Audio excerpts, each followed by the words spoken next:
Senhores, senhoras, boa noite a todos e a todas. Primeiro eu queria agradecer às almas caridosas que às 11 horas e 6 minutos ainda continuam aqui.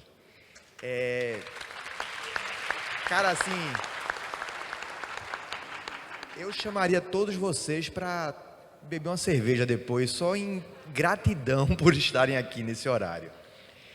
A América pediu para que eu fizesse uma explicação rápida. A ANEP, que Bruno se referiu, é a Associação Norte e Nordeste de Professores de Processo Civil, de processualistas, e é uma confraria. E então todos aqui já se sintam convidados a pensar em um dia se associar à ANEP. É uma forma, inclusive, da gente enaltecer, né, a ciência produzida no Norte e no Nordeste, muitas vezes escanteada ou vista de forma marginal por outros centros do Brasil. Então a gente tem muito orgulho de ser anepiano, né? É a forma que a gente explica. E aí Bruno dizendo que formalizou sua entrada, né? Porque ele já era da ANEP, só que não tinha ainda feito o ato de posse formal. Senhores, me deram a incumbência de falar sobre precificação de honorários. E falar de honorários para advogado é a melhor coisa do mundo. Porque se tem uma coisa que advogado gosta, é de honorários. E quando eu pensei que iria falar sobre isso, a primeira coisa, eu não sei para onde eu aponto, para lá, para cá, claro, Moza. Sempre me fazem a seguinte pergunta: a advocacia, ela não é valorizada. É uma frase que eu sempre escuto no Conselho Federal. Isso é a coisa mais comum de se virar e dizer: mas ninguém valoriza a advocacia. E aí eu sempre refaço com a seguinte pergunta: mas você valoriza o seu trabalho? Primeira reflexão às 11 horas da noite: qual é o preço do seu trabalho? Como é que você se precifica? Muito do que eu vou dizer aqui já foi explicado antes e obviamente eu trouxe essa foto para despertar vocês. Isso aqui sou eu me formando no ano de 2000. Veja que o tempo, não sei se me ajudou, mas se você me perguntar o que me passava na minha cabeça aí, eu gosto de fazer essa memória, porque eu aí deixava de ser um estudante jovem promissor, para no dia seguinte me tornar um bacharel desempregado, porque eu não tinha emprego. E 2 dias depois, mamãe dizia: meu filho, reze. Mamãe sempre era isso: reze, meu filho, reze que vai dar tudo certo. E 2 dias depois, eu fui contratado no escritório como advogado júnior. E meu primeiro salário no ano de 2000 foi R$500. E eu chegando para a mamãe dizendo: mãe, eu vou ter um salário de R$500. Ela: que bênção, meu filho. E eu disse: mãe, quando eu estava na faculdade há 2 dias atrás, a minha bolsa estágio e com minha bolsa de pesquisa do CNPq juntas dá R$620. Então eu estou me formando para ganhar menos. Ela disse: meu filho, peça a Deus que Deus vai lhe ajudar. E quando eu entrei nesse escritório, logo na primeira semana chegou um cliente novo e eu tive que fazer a entrevista para fazer uma triagem, e o cliente virou para mim e disse: quanto é que eu vou ter que pagar? Aí eu nunca tinha feito isso, uma precificação, nunca. E eu olhei para ele e disse: olha, eu vou lhe retornar hoje à tarde porque eu tenho que falar com outro advogado. E quando eu fui falar com outro advogado disse: sim, quanto você acha que deve ser o preço cobrado? E naquele primeiro momento, com 22 anos de idade, eu tive que fazer a minha primeira precificação e eu não tinha a menor ideia de como precificar.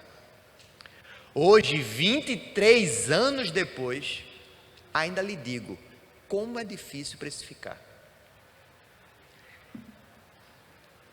Quanto mais você avança, você vai tendo vivência, você vai tendo experiências e isso vai lhe dando nortes. Mas é muito difícil dizer qual o preço do seu serviço. Aqui, obviamente, eu não vou esgotar o tema, mas fazer algumas provocações. A primeira é que, como as pessoas que me antecederam cresce exponencialmente uma advocacia que provavelmente todos aqui, pela idade, não fomos estimulados. E eu ouvi isso na palestra que nos antecedeu.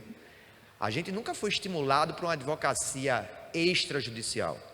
Na graduação, eu era estimulado para ser um cão de rinha, briga, qual recurso, qual ação. Então tudo se judicializava.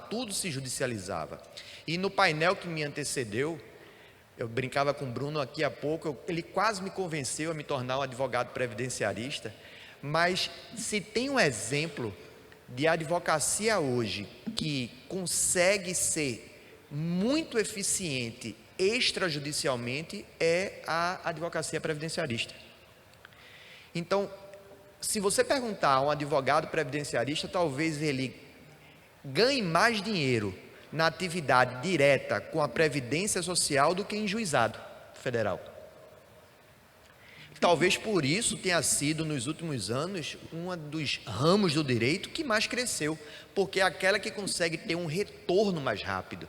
E por que é importante falar sobre isso? Porque existe uma realidade do judiciário, que é o tempo médio de duração, e todos aqui que advogam sabem.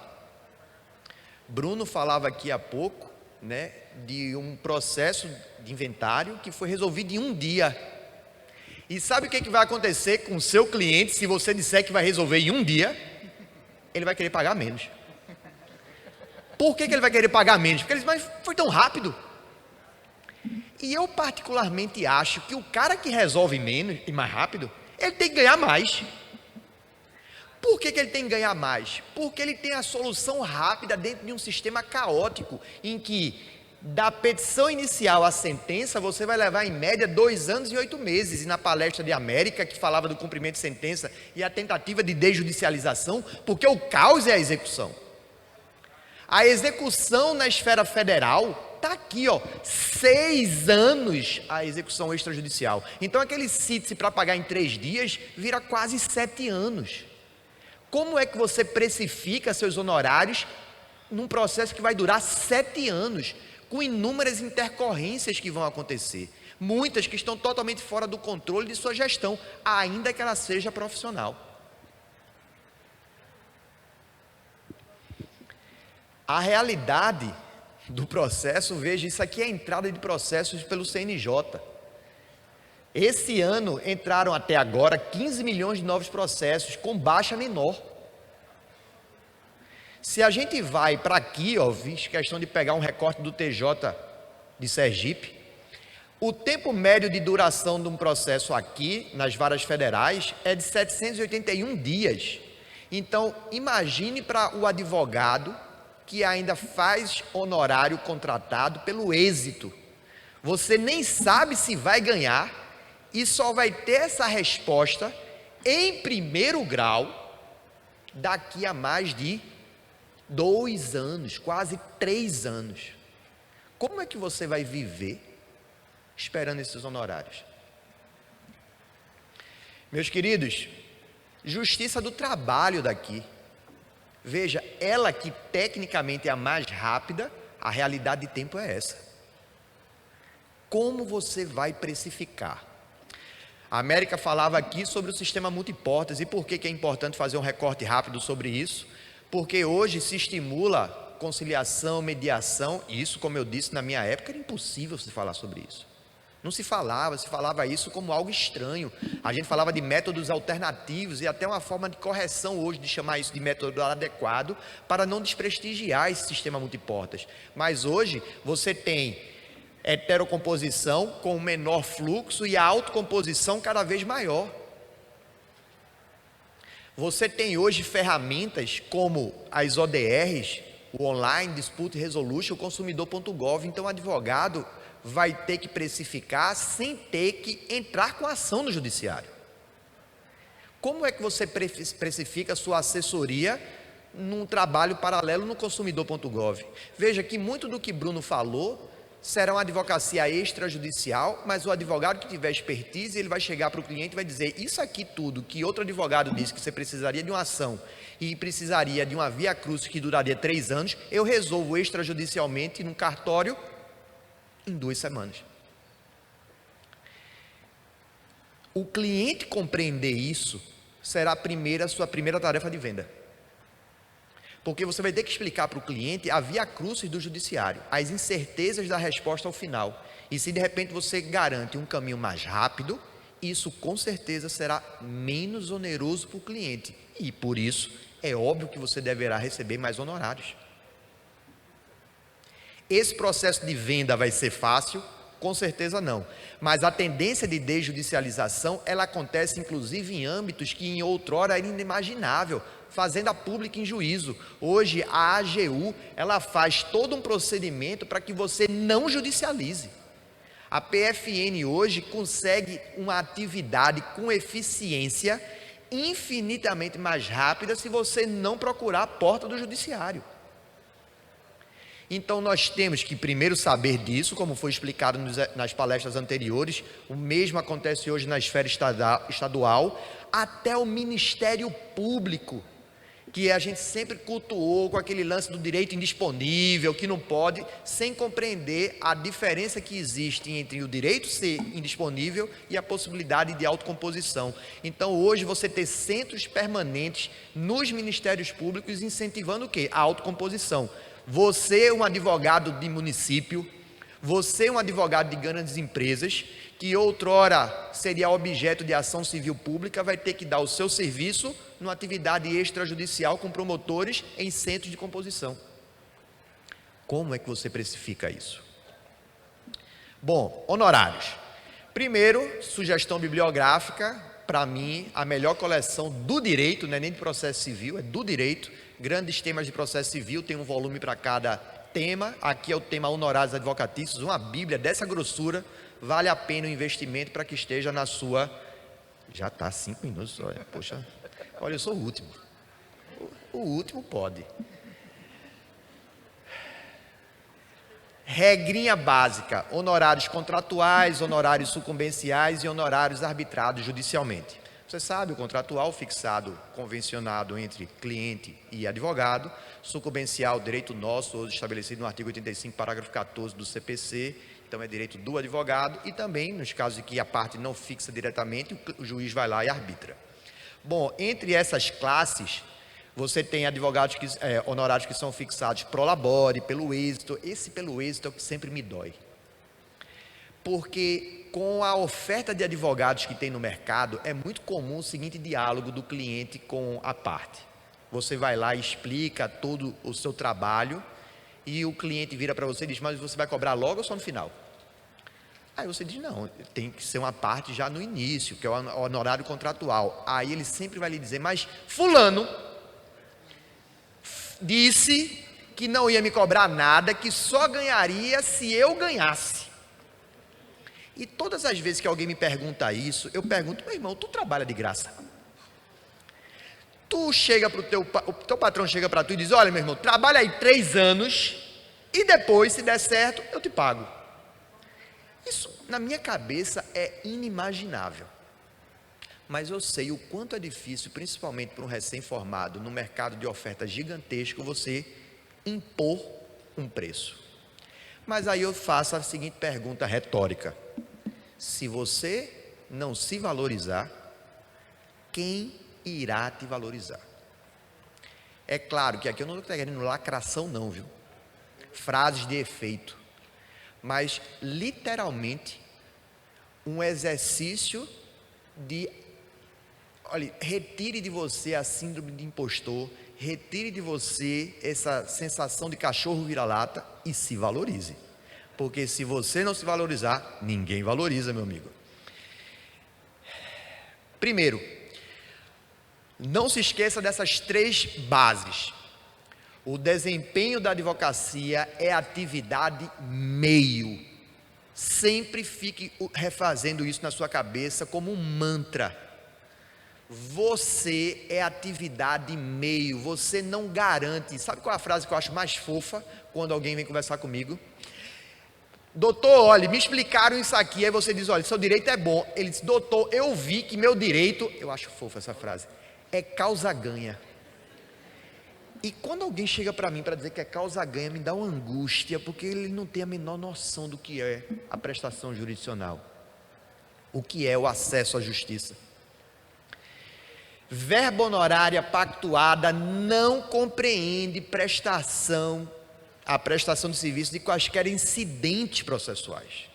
No seu contrato, quando você for precificar, diga exatamente o que você vai fazer do começo ao fim, porque senão começa a virar um monte de gambiarra. Doutor, o senhor poderia participar dessa consulta aqui comigo? Doutor, o senhor poderia ir na audiência comigo? Doutor, o senhor poderia falar comigo? E vai sempre surgindo um plus que não foi precificado lá atrás, e seu trabalho inicial, que você tinha pensado, eu vou gastar tantas horas, eu vou gastar tantos dias da minha atividade, de repente aquele honorário vai ficando cada vez menor, porque no final, acredite em mim, haverá inúmeras causas, e muitos aqui devem saber, que você no final pagou para trabalhar. Você não vai estar de fato recebendo nada ali. No final, você está pagando para estar trabalhando ali. E se eu tivesse mais tempo, eu lhe mostraria em casos concretos pessoas que no final, eu tenho exemplos comigo, que no final, quando eu fiz o somatório final, deu menos 40 mil, menos 50 mil numa ação. Quando você dilui isso em 10 anos, só que a gente muitas vezes não compreende isso. Por quê? Porque a gente não tem a gestão profissional. E aí na palestra anterior, hoje em dia você investir num software jurídico que faça esse acompanhamento vai facilitar em muito a sua própria gestão. E isso vai facilitar também a sua precificação. Senhores, na precificação de honorários, algumas coisas que é sempre importante. Isso aqui está quase que como uma regra básica de orientação. Qual a sua experiência? Então isso vai valer. É claro que você que tem 10 anos já sabe os atalhos, é mais do que justo que você precifique mais. Senhores, qual é o grau de especialização da questão? Se você está numa área que muita gente faz, a tendência é que seu honorário baixe. Quanto mais especializado o serviço que você está contratando, é óbvio que seu honorário vai aumentar. Naquela imagem inicial, se você me perguntasse, Mozart, o que você queria quando você se formou? Eu queria ser milionário. Se minha cabeça tivesse assim, eu quero ser milionário. Eu queria estudar direito marítimo, porque tinham me dito em algum momento que direito marítimo tornava o cara milionário. Eu até fui procurar, descobri a Tulane School of Law, disse, é lá que o cara tem que estudar para estudar direito marítimo, tem um Porto Suape. Eu disse, meu irmão, é isso. Mas veja, por que eu buscava isso? Porque eu queria uma área muito especializada, onde rolasse a grana, porque eu saberia que nesse momento eu teria mais chance de precificar melhor os honorários. Qual a sua formação profissional? Está sempre estudando, está sempre participando de eventos, isso vai lhe qualificar melhor.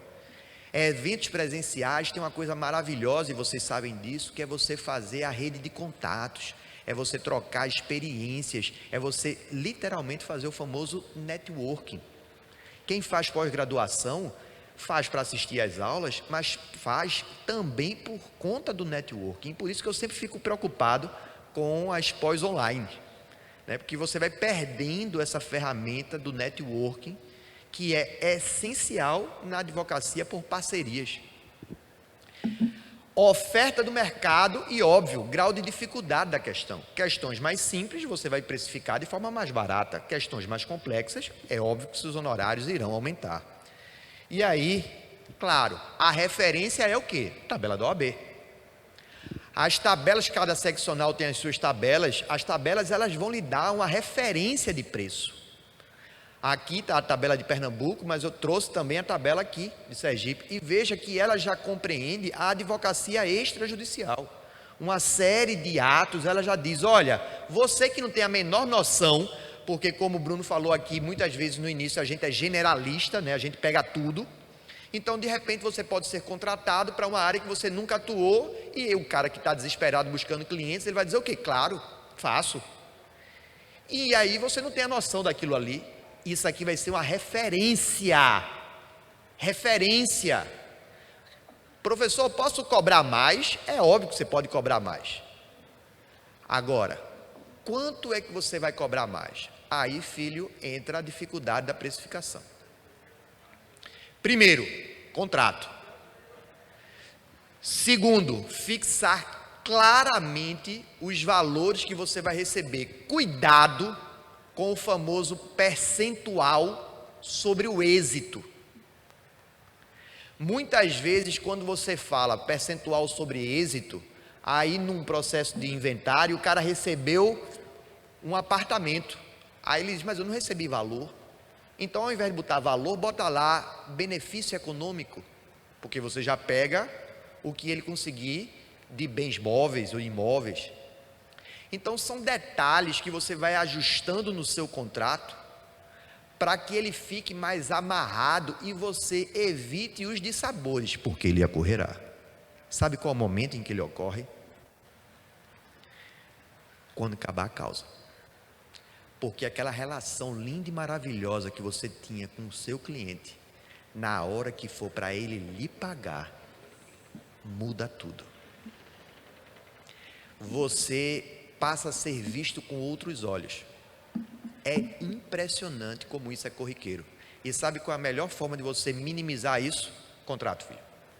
Quanto mais amarrado, claro e esclarecido ele estiver, menores serão as chances desse desgaste, que ocorre naturalmente. Considere custos variáveis. E aí esses softwares hoje mostram do começo ao fim, e a apresentação inclusive visual disso na hora que você for vender o produto é maravilhosa. Quando você for vender o seu produto para o seu cliente, use uma TV do seu escritório, para que ele entenda todo o trabalho que você vai ter, para que ele de fato valorize a sua atividade, que muitas vezes fica fluida, fica efêmera na cabeça do cliente, se ele entender de fato o trabalho e a expertise que você tem para fazer aquele caminho. Então, o quanto mais visual e claro tiver qual será a sua atividade, maiores as chances de contratação. Tem gente que vai pensar na barganha, né, da diferença, eu já vou botar um valorzinho a mais para que tenha já um espaço, um gap aí de deságio caso tenha. Eu particularmente odeio isso, viu? Se você chegar para mim e disser qual o valor, R$2.000, se você vier com aquela história, R$2.000, mas para fechar tem outro preço, eu já fico desconfiado. Então pense se seu cliente não vai ficar desconfiando que você tem duas conversas. Porque se tem uma conversa da apresentação inicial e tem outra conversa para fechar, eu prefiro, quando o cara chega para mim e diz R$2.000, mas rapaz, me deu um desconto, R$2.000. Cara, mas um desconto, R$2.000. Mas isso me dá uma segurança. Porque normalmente eu penso assim, esse cara é bom. Esse cara confia no trabalho dele. Então pense nesse lance de negociar o seu valor. Isso muitas vezes pode ser uma faca de dois gumes. Na hora de você delimitar as suas obrigações, como eu disse, pense no software jurídico. E aí, já fechando aqui por conta do tempo, lembre regrinhas básicas dos honorários. É um serviço que vai ser prestado, valor e forma de pagamento. Pense na remuneração que vai ter que ser composta, a responsabilidade pelo pagamento. Olha, dica que eu poderia lhe dar antes da precificação é dilua esses honorários. Não deixe para pagar tudo no final, não. Exija uma entrada, faça assim 33, 33 e 33%, 33 para começar, 33 na sentença e 33 na finalização. Ou então faça o parcelado a longo prazo. Por quê? Porque o cliente não vai sentindo aquele dinheiro saindo. Porque quando chega no final e tem que ser de uma vez só, aí gera todo aquele estresse. Agora, sintetizando já por conta do adiantar da hora, precificar é fácil? É não. Porque você vai sempre ouvir essa frase. E a frase é, mas esse valor está muito alto. Toda hora o cliente vai dizer isso. Mas eu gosto de dizer assim, eu prefiro ouvir isso do que ouvir aquele, tá bom. Porque quando o cliente, você diz o preço e o cliente de imediato diz, tá bom, você vai passar o resto da vida pensando, eu devia ter cobrado mais. Eu devia ter cobrado mais. Eu devia ter cobrado mais. Eu me lembro do meu primeiro parecer. uma questão do Banco do Brasil, um cara com a voz assim bem de interior, bem matutão mesmo, me ligou. Professor, fui seu aluno, tudinho, eu queria contratá-lo para fazer um parecer. Aí eu, nunca tinha feito um parecer na minha vida, eu disse, claro, faço vários. O que você quer? Aí ele me explicou o negócio tudinho. Aí eu fiquei pensando. Aí ele disse, quanto é que o senhor cobra?